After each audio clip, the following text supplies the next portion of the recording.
go over glenohumeral, which is your shoulder joint, flexion, PAILS and rails. So we're working on getting that arm up overhead and without compensating for extending here, getting pinching in the top of the shoulder, right? So that's the main thing that you're looking for when you do this. We want to avoid any kind of closing ankle joint pain, which means if you are moving in the same direction towards where you are getting any pain or pinching, don't push through that. It means tissues, something may be pinched in the joint, okay?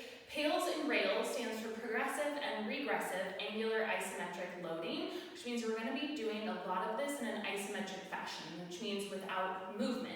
Okay, we want to load the shoulder at different angles in order to not only strengthen the joint or the muscles around the joint, but to get your body comfortable in those positions, to let it know that it's okay, that it's safe to be there, and that you can control it. Okay, and then we are also working to strengthen those end ranges.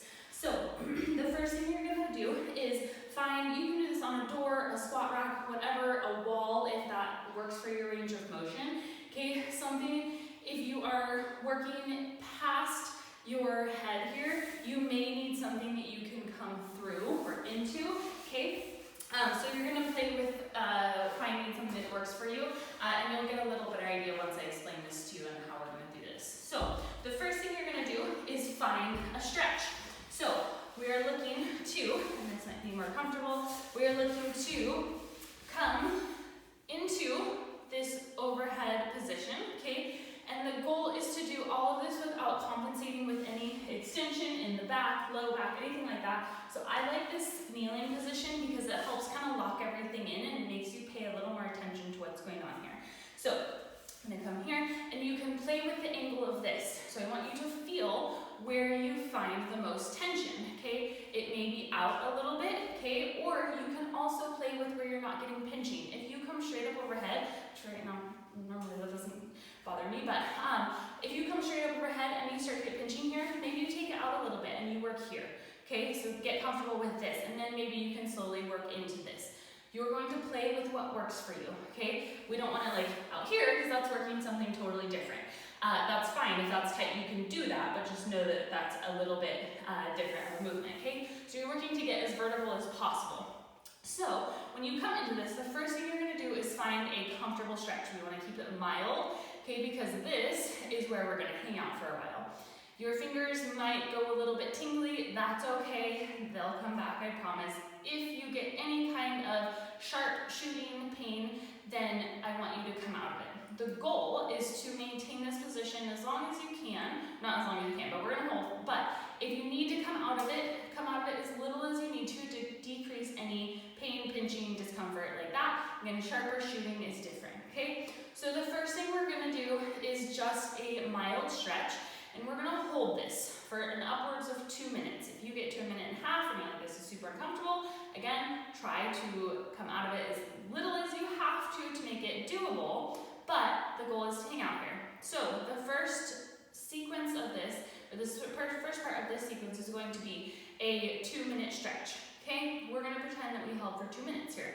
The second part is going to be an isometric, so no actual movement, contraction, away from your stretch. So right now we're stretching this direction, okay? You're going to start to put an isometric contraction into this rack, the wall, whatever you're using, okay? That direction, okay? So you're gonna start super low. We're gonna start maybe 5–10%, think 1 pound at a time increase. If there was a scale right here that you're pushing your hand into, it would start to read 1 pound.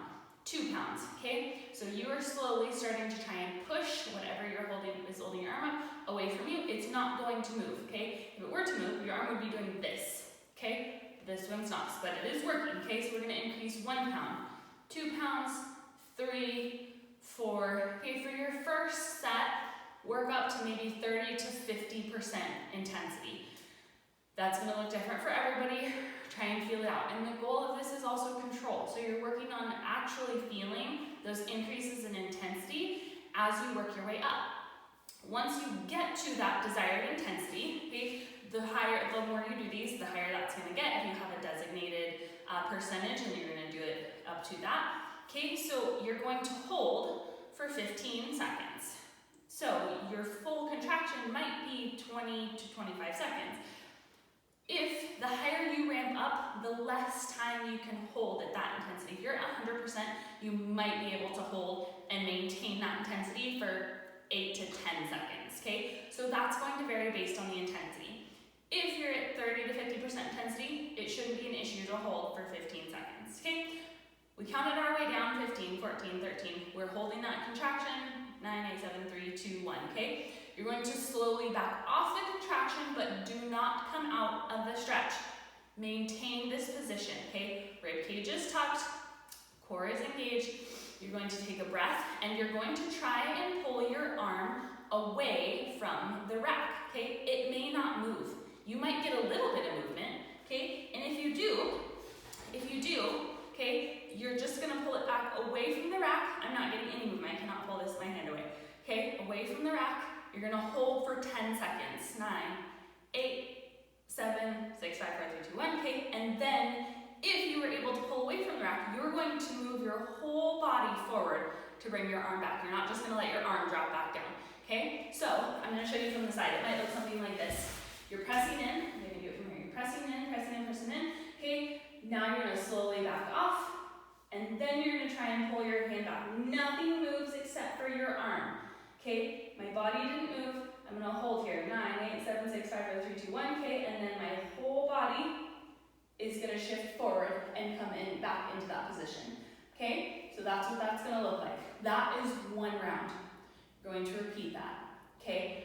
Up to 3 times total, okay? Again, start slow. Start with a little bit of time holding, maybe 1 to 1.5 minutes, okay? Push, pull, 1 to 1.5 minutes, push, pull, 30, 60% intensity. Maybe you do that twice for the first time, okay? The second time you do it, maybe you do it 3 times. The third time you do it, maybe you work your way to 2 minutes, okay? Slowly increase in that capacity. So, recap.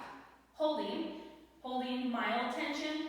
The first part is going to be mild tension. You're going to, the increase in the intensity of the stretch increases as you go, simply based on the push and the pull of it, right? If you can pull your hand away from it, this is going to be a little more intense of a stretch than if you're just like, okay, I could get to here, okay? So, up to 2-minute initial stretch, 15-second push away from the stretch, working up to whatever intensity, okay? After you get to your intensity is when you start your timer, and then a 10-second pull away and deeper into your stretch, okay? And then don't come out of it, move further into your stretch, hold for another round.